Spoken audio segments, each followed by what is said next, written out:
दर्शकों का स्वागत है। राजकुमार फिल्म स्टार राजकुमार के एक डायलॉग से शुरुआत करूँगा। उनकी फिल्म का एक डायलॉग है, जॉनी यहाँ से लेके दूर तक तुम्हें जितनी ज़मीन जितनी जगह नज़र आ रही है, जहाँ तक तुम्हारी आंखें जा रही है, ये सब हमारी ही है। तो उस फिल्म का डायलॉग सिर्फ इसलिए याद आया कि जहाँ तक तुम्हारी नज़र जा सकती है सब ज़मीन हमारी है। हम इस समय बवाना गांव के अंदर हमारे साथ में मौजूद है सत्यवीर सहरावत जी।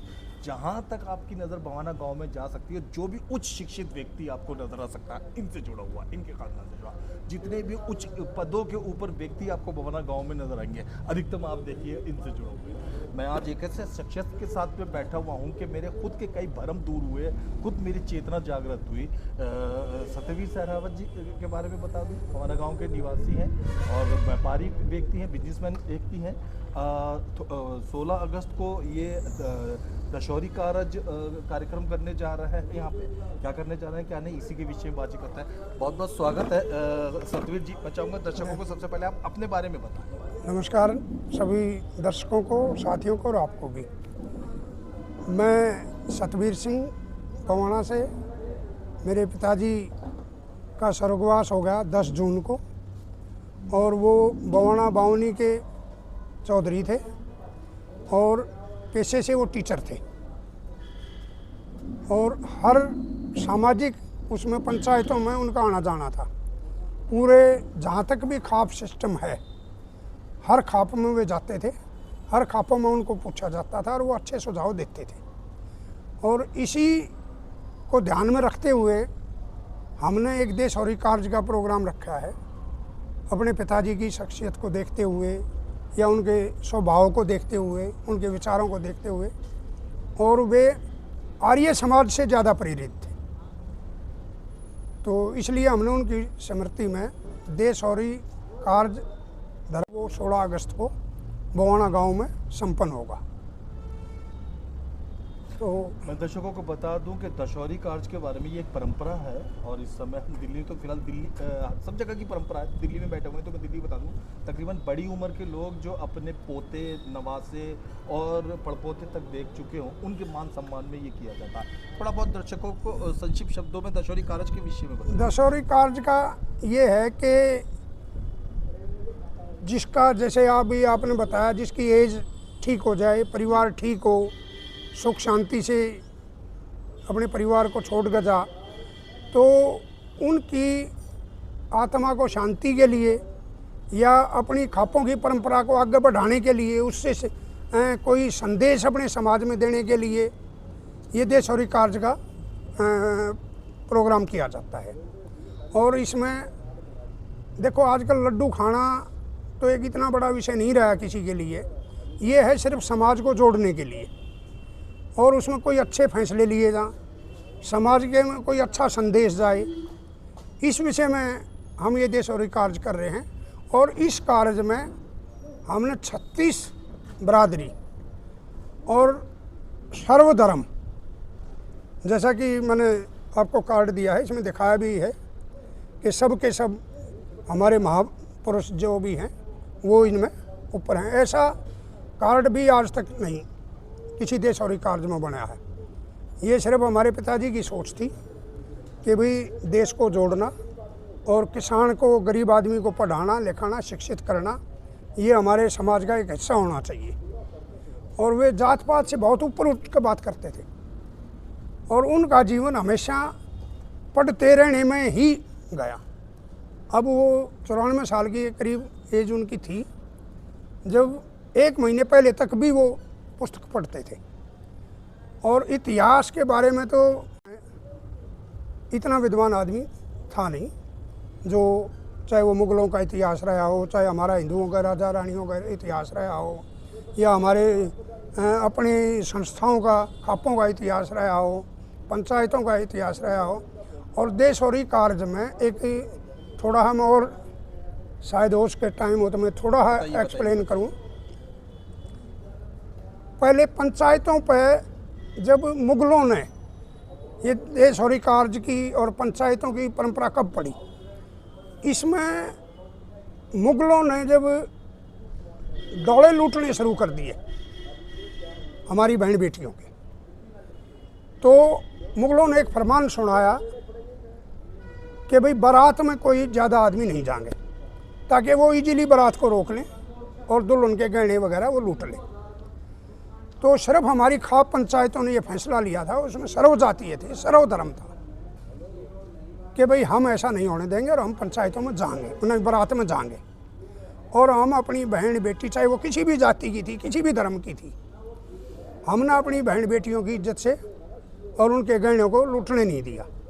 ये हमारी तब से पंचायतों की परंपरा बनी और उसके बाद ही ये कार्य का एक सिस्टम बना कि भाई इसको हम अपनी बातों को कैसे आगे बढ़ाते रहें या कैसे कोई अच्छा संदेश दें समाज के लिए।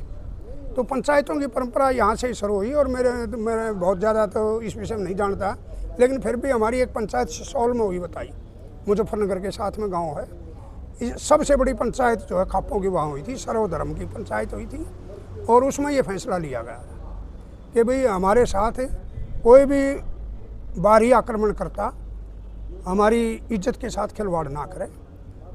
ये परंपरा वहाँ से पंचायतों की चल रही थी। अगर आप दिल्ली के रहने वाले हैं तो मैं आपको एक बात अच्छा, दिल्ली में 360 गांव हैं, किसी भी गांव के अपने जानकार से, किसी दुकानदार से, किसी मेडिकल स्टोर वाले से जो मूल रूप से गांव का पूछेंगे तो तकरीबन गांव में आपको कहीं ना कहीं कोई कार्यक्रम बता देगा पिछले 30 साल में कि दशहरी कारज का कार्यक्रम हुआ। बहुतों में नहीं भी हुआ है, नहीं भी हुआ, लेकिन जो मैं आपको बता रहा हूँ, दशहरी कारज होना कोई हैरानी वाली बात नहीं है, कॉमन चीज़ है। कोई व्यक्ति बड़ी उम्र का गुजरता है तो करवाते हैं लोग। जो अनोखी चीज़ मैं आपको बता रहा हूँ, जो Guinness book of world record में शामिल होना चाहिए या 8वें 9वें 10वें अजूबे में गिना चाहिए, जो कभी नहीं हुआ वाली परंपरा में, वो ये कि तकरीबन जितने भी दशहरी कारज होते हैं उसमें दिल्ली के लोग बुलाए जाते हैं, बात खत्म। इसमें मुझे बताया गया कि देश के विभिन्न राज्यों से अतिथियों को निमंत्रण दिया जा रहा है, बुलाया जा रहा है। ये कैसे चमत्कार सिद्ध हुआ? ये कैसे आपने अनोखा करा कि दिल्ली के अलावा अन्य राज्यों से भी? अन्य राज्यों का कारण ये था कि हमारे पिताजी इतने सोशल वर्कर थे कि जहाँ भी ये खाप सिस्टम है जी, और पंचायतें होती थी, उनको स्पेशल इनवाइट किया जाता था कि भाई आप आओ हमारी पंचायत में और जो भी मसला हो उस पर अपने विचार रखो। इसलिए हमने जब सब के सब हमारे पिताजी को इधर भरतपुर से ले गए सहारनपुर तक, पूरा अपना भरतपुर राजस्थान में, सहारनपुर यूपी में मैं बता दूं जी। हाँ, और अपना सहारनपुर होया, मेरठ होया, मुजफ्फरनगर होया, बागपत होया, इधर अपना आगरा, मथुरा, और इधर आप अपना हरियाणा में चले जाओ आप, पूरा का पूरा अम्बाड़ा, करनाल, इधर भिवान, ये जींद, फिर इधर आ जाओ आप रोहतक, सोनीपत, झज्जर, हिसार, झांसी, और अपने राजस्थान में बहुत ये नौर, भादरा, भरतपुर, डीग, यहाँ जितनी भी पंचायतें होती थी सब में हमारे पिताजी जाते थे और उनको पंजाब में भी और सब के सब लोग जो हैं इज्जत से हमारे पिताजी को बुलाते थे। इसलिए हमने इसका बाहर इनविटेशन दिया और इसमें हमने उम्मीद है जो लोगों की भावना है, लगभग 1 लाख आदमी इसमें जुड़ेगा। दर्शकों को हम स्पष्ट कर दें कि हमारा भेदभाव नहीं मानता है, ना हम किसी प्रकार की उस चीज़ को समर्थन देते हैं, ना हम उसको इस विषय में कोई खबर चलाते हैं। फिर भी मैं आपको एक बात बता दूं, सामाजिक ताना बाना हमने नहीं बनाया, ना हमारे चैनल ने। दिल्ली में, सिर्फ दिल्ली की बात करूंगा क्योंकि हम दिल्ली में बैठे, जाट समुदाय ऊंची जाति में गिना जाता है, तकरीबन ऊंचे वर्गों के अंदर। कई पुरानी परंपराओं में तो निम्न वर्ग इनकी चारपाइयों पे भी नहीं बैठा करता था, लेकिन अब मैं आपको क्रांतिकारी परिवर्तन बताता हुआ कर रहा हूँ, जो आप या तो किसी किताब में पढ़ पाएंगे, जो किसी सत्यात प्रकाश जैसी किताब हो, या आप इसी तरीके की क्रांतिकारी किताब हो जो किसी ने लिखी हो, या आप किसी हिंदी फिल्म में जो ज़माना बदल देने वाली फिल्म देखिए, या आप देखिए इस कार्ड पे, मैं आपको कार्ड में दिखा रहा हूँ, यहाँ ऊपर बाबा अम्बेडकर जी का चित्र लगा हुआ है, जो ठीक बराबर में स्वामी दयानंद सरस्वती का लगा हुआ है। स्वामी दयानंद सरस्वती आर्य समाजी थे और आर्य समाजियों के सबसे बड़े महापुरुष हैं। बाबा अम्बेडकर को तो हम सब जानते ही हैं कि तकरीबन देश के लोगों के लिए वो आदरणीय है। यहाँ और अनोखी बात बता रहा हूँ, यहाँ अब्दुल कलाम लगा हुए हैं जो साइंटिस्ट थे और भारत के राष्ट्रपति भी रह चुके हैं। थोड़ा और नीचे हम आ जाते हैं तो यादवों के महासम्राट तुलाराम जी का चित्र है। थोड़ा और इस तरफ आ जाते हैं तो गुजरों के महासम्राट मिहिर भोज का चित्र है। नीचे और भी लोगों के, मतलब ये जो आप तालमेल देख रहे हैं सर्वधर्म सब, आपने तो बड़ा अनोखा काम कर, मुझे तो लगा कि राष्ट्रपति अवार्ड रखने के बजाय आप ही को दे देना चाहिए। भाईचारे की इतनी बड़ी एकता तो कहीं किसी सरकार ने नहीं करी। ये अभी पीछे मनमोहन सिंह की सरकार रही जो भाईचारे वाले की, उन्होंने कोई ऐसा काम नहीं करा जितना आपने करा। ये कैसे सोचा आपको? नहीं, ये जो थे हमारे पिताजी के विचार थे। अच्छा। और ये मेरी अपनी पर्सनल सोच भी है उनके विचारों से। मैं आपकी सोच को वाकई नतमस्तक हूं, सलाम ये करता हूं। हाँ, बस भगवान जी, जी। जो है। तो ये कैसे सूझा कि उच्च स्तरीय जाति का होने के बावजूद सभी को मिला जुला के आगे? भाई देखो, हमारी संस्था और हमारा सामाजिक ताना बाना जो है, अच्छा, हम सब के बगैर नहीं है, अधूरा है जी। अगर हम किसी एक कौम को लेंगे, एक उसको देंगे, तो फिर आप देश और कार्य कहाँ कर रहे हैं? आप तो एक कौम का कर रहे हो, एक विशेष वर्ग का कर रहे हो, हैं? हमने इसमें कोई भेदभाव नहीं। जो IRS है वो सिख परिवार में शादी हुई है हमारी, जो हमारा दामाद IAS है। अच्छा, समझे? तो मोगा में हमने अपनी मोगा पंजाब में है। पंजाब में है। जी। तो हम इस भेदभाव से बहुत जातिगत भेदभाव से ऊपर उठ चुके हुए व्यक्ति हैं। ऊपर हैं। मेरे पिताजी भी ऊपर थे, हम भी नहीं सोचते। हमारी बैठक में आपने देखना, कभी भी आओगे 10-20 आदमी बैठे मिलेंगे और हर वर्ग का आदमी उसमें मिलेगा, हर वर्ग का। ये कोई भी ऐसी चीज़ नहीं मिलेगी भेदभाव वाली कि भाई किसी के साथ वो करा था। अभी ये जो था, ये लड़का आया था, ये वाल्मीकि था। ये आपको जो पानी दे के गया, हमारे को जो पानी दे के गया, ये वाल्मीकि हमारा वर्कर है। तो हमने ऐसा ये बात भेदभाव वाली, छुआछूत वाली हमारे पिताजी ने नहीं मानी। हमारे यहाँ जो है इस ये पानी के मटके रखे रहते हैं 24 घंटे। और आर्य समाजियों में तो खैर ये बातें मानी बस नहीं जाती है, और इसलिए हम भी मानी जाती है। नहीं, मेरे पिताजी इस विषय में बहुत ही उच्च विचार के थे और आर्य समाज को गहनता से समझने वाले और उनका प्रचार करने वाले थे। अच्छा, समझे? जात पात में विश्वास ना रखना उनका अपनी एक हॉबी थी। इस दशहरी कारज में जो कि 16 अगस्त को होने वाला है, मैं बता दूं कि चारों धर्म के लोग और 36 बिरादरियों के लोगों को सत्यारावत जी ने इनवाइट करवाया। हाँ। लाखों करोड़ों लोग आपको देख रहे हैं भारत भर के। कार्यक्रम के विषय में बताइए, कार्यक्रम कब है और कौन से स्थल पर है? 16 तारीख को बवाना स्टेडियम के साथ में हमारा प्रोग्राम है और हमारी आपके चैनल के माध्यम से मैं सबको ही इनवाइट कर रहा हूँ। जितने भी हमारे खाप सिस्टम या जो भी हम हमारे को सुन रहे हैं, वो सब इसमें आएँ और हमारे पूज्य पिताजी को अपनी श्रद्धांजलि दो, या इससे भी अच्छा कुछ हम कर सकते हों तो वो भी हमें बताएं। हम अपने समाज में, अपने देहात में इन बातों को और पूरे नॉर्थ इंडिया की उसमें हम इस बात को प्रचार करेंगे कि भी ये बात मानने लायक है और अपने समाज को ये समझाओ। सत्यारावत जी, एक सवाल मेरा निजी है। आप बराबर में गांव में, बवाना गांव में मैं आपको बता दूं कि एक बवाना स्टेडियम है, खेल स्टेडियम है, उसके बराबर में साई का भी सेंटर बड़ा हुआ है। तो इतना बड़ा स्टेडियम है, यहाँ भी अगर कोई क्रिकेट मैच या कोई हो तो 1 लाख आबादी ये नहीं संभाल पाएगी। तो आपने व्यवस्था कहाँ करी है कि 1 लाख लोगों का जमावड़ा खड़ा हो? अभी हमारे पास जो है 3000 वर्कर हमारे इन गाँवों के, जो चारों तरफ हमारे गाँव वॉलंटियर और सारे के सारे यूथ हैं, 20 से लेकर 35 साल तक के लड़के हैं। सब की ड्यूटी लगा दी गई है। पार्किंग व्यवस्था की, पानी की पार्किंग व्यवस्था अलग होगी, पानी का सिस्टम अलग होगा, खाने का सिस्टम अलग होगा, उनका सफाई का सिस्टम अलग होगा, उनका टॉयलेट का, लेटरिन का, बाथरूम का सब सिस्टम हमने उसमें अलग से मैनेजमेंट सिस्टम डिपार्टमेंट बना दिया अलग अलग। वो खाने का, ये सफाई का, ये पार्किंग बिल्कुल। का, जितने भी ये यूथ हैं हमारे, जितने भी ये यूथ हैं, इनकी हमारी 3 मीटिंग हो चुकी वॉलंटियर के साथ और 1 मीटिंग हमारी इनके साथ होगी 12 अगस्त को। तो उसमें सारा सिस्टम बना दिया जाएगा कि भाई ऐसे ऐसे तुमने, अगर मान लो जैसे खाने में थोड़ी भीड़ होगी तो हम लोगों से रिक्वेस्ट करेंगे भाई थोड़ी देर। 1 लाख के आसपास लोगों का खाना बनेगा? हाँ, 1 लाख से ज़्यादा ही बनेगा। अच्छा, 1 लाख तो आदमी तो आने की उम्मीद है हमें जी इसमें। और वो आपने बता ही दिया, सर्वधर्म तो 11 सर्वजाति। बजे से ये समझ लीजिए कि भोजन प्रणाली शुरू हो जाएगी और करते करते भी, जहाँ तक मैं मतलब देसी अंदाज में बोलूँ, गली मोहल्ले के बजने ही बजने हैं इस तरीके में। मतलब एक पंक्ति में बैठकर अगर आप खुद भी सोचें कि 10,000 लोग भी खाएं तो भी काफ़ी टाइम लग जाना, इतना बड़ा व्यवस्था को और भारी भरकम प्रोग्राम बवाना में होने जा रहा है 16 तारीख को। अच्छा, बात करते हैं इस बात की कि मुख्य क्या इस तरीके के जैसे राजनीतिक या सामाजिक कार्यक्रम में, स्कूल के कार्यक्रम में कोई मुख्य होते हैं क्या, इनमें भी कुछ ऐसा? इनमें ऐसा है, हम अपने पूरी दिल्ली सरकार को इनविटेशन देंगे। अच्छा, हमारे मंत्री जी से बात होगी है, हमारी विधानसभा का जो रविंद्र इंद्राज जी हैं वे विधायक भी हैं और मंत्री भी हैं, तो उनको लेकर हम पूरी दिल्ली सरकार को इनविटेशन देंगे।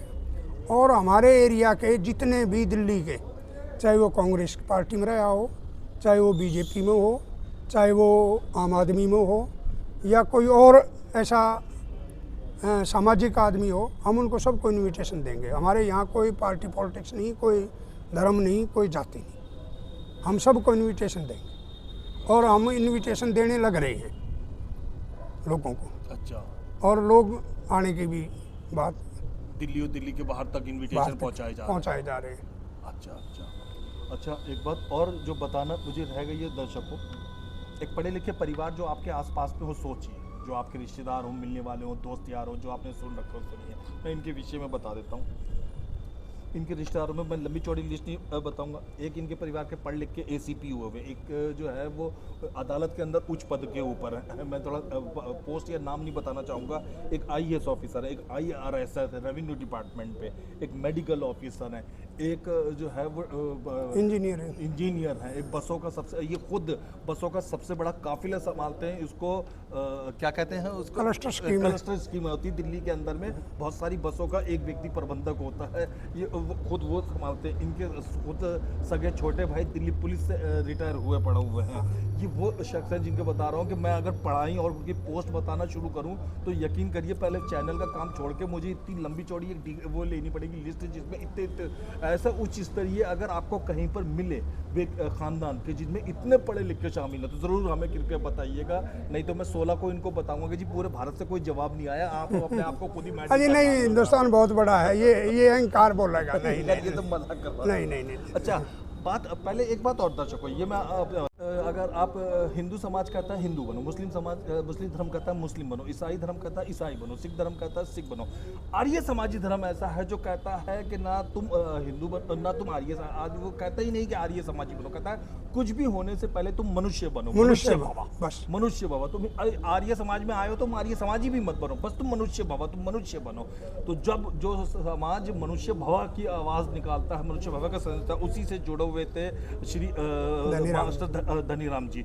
मास्टर धनीराम जी के बारे में अगर हमने दर्शकों को नहीं बताया तो बात अधूरी रह जाएगी, थोड़ा सा उनके चरित्र और उनके विषय में बताएं। मेरे पिताजी जो थे वो आर्य समाजी थे और पेशे से वो टीचर थे, और कभी भी उन्होंने, हमारी जॉइंट फैमिली थी, मेरे पिताजी और 4 भाई थे। अच्छा, कभी भी मेरे घर में ही रहते थे? सब एक घर में ही रहते, 4 भाई, उनकी पत्नियां, फिर उनके बच्चे, फिर हम थे।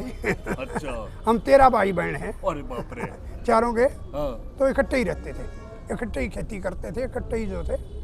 तो हमारे ताऊ जी जिनको हम बापू कहते थे वो खेती करते थे, बाकी ये मेरे पिताजी और चाचा टीचर थे।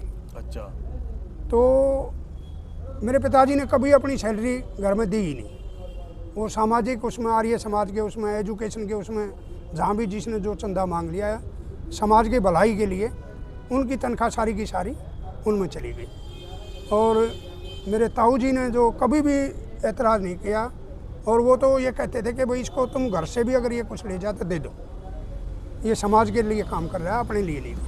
जनकपुरी में एक बड़ी सी बिल्डिंग खड़ी हुई है सूरजमल कॉलेज और इंस्टीट्यूट के नाम से, बहुत मशहूर है, उस तरफ के हजारों सैकड़ों बच्चे उसमें पढ़ते हैं। उसके फाउंडर संस्थापक थे इनके पिताजी। हाँ जी, डॉक्टर बलबीर सिंह और मेरे पिताजी, और एक कैप्टन साहब थे, मैं नाम भूल गया उनका। कोई बात नहीं। जैसे मदन लाल खुराना ने मेट्रो की फाइल कवर खोला था, जी जी, और वो शीला दीक्षित के नाम चली गई। हाँ जी, हाँ जी। लेकिन मेट्रो जो था वो मदन लाल। तो आपको कैसे सूझा कि आप भी जो है वो शिक्षा के बड़ा बिजनेस तो आपका सेट है ही है, तो छोटू राम कॉलेज से जुड़ा जाए? भाई ये छोटू राम कॉलेज से जुड़ने का ये है कि छोटू राम जी के प्रति हमारी या हमारे समाज की और मेरे पिताजियों की श्रद्धा इतनी थी कि वो उनके बारे में कोई छोटी सोच रखने वाले से भी मना कर देते थे कि भाई आप थोड़ा ठीक बोलो। कोई बहुत किस्म के लोग होते हैं कटाक्ष करने वाले, लेकिन वो इन बातों को बर्दाश्त नहीं कर पाए थे। और इसलिए शिक्षा, बल्कि मेरी अपनी एजुकेशन बहुत कम है, लेकिन मेरे परिवार में एजुकेशन, मेरे गांव में पहले पैसा तो किसी के पास भी हो सकता है, लेकिन एजुकेशन हमारे पिताजी के टाइम पे भी हमारे पास ज़्यादा थी गांव में, और भगवान की दया से एजुकेशन आज भी हमारे पास ज़्यादा है गांव में। तो अब और तो मैं क्या बताऊं इस विषय में। अंतिम बात की तरफ से आते हैं, फिर बात को ख़त्म करते हैं। फिलहाल दिल्ली और देश भर के हज़ारों लाखों करोड़ों लोग आपको देख रहे हैं, क्या निवेदन करना चाहेंगे आप 16 अगस्त के प्रोग्राम के लिए? 16 अगस्त के बारे में मैंने पहले भी बताया, फिर मैं बता रहा हूँ आपके चैनल के माध्यम से कि जो भी, जिस भी भाई का जो भी सुझाव हो इस प्रोग्राम को अच्छा करने के लिए, वो हमारे पास, मेरा फ़ोन नंबर और वो इस पर हैं, कार्ड पर भी हैं और फेसबुक पर भी हैं, और वो हमारे को सुझाव दें और जो है हम उनको मानेंगे समाज के सुधार के लिए, और अच्छा संदेश देने का हम प्रयास करेंगे समाज को। आपने हमारे चैनल को समय दिया उसके लिए बहुत बहुत धन्यवाद। Thank you.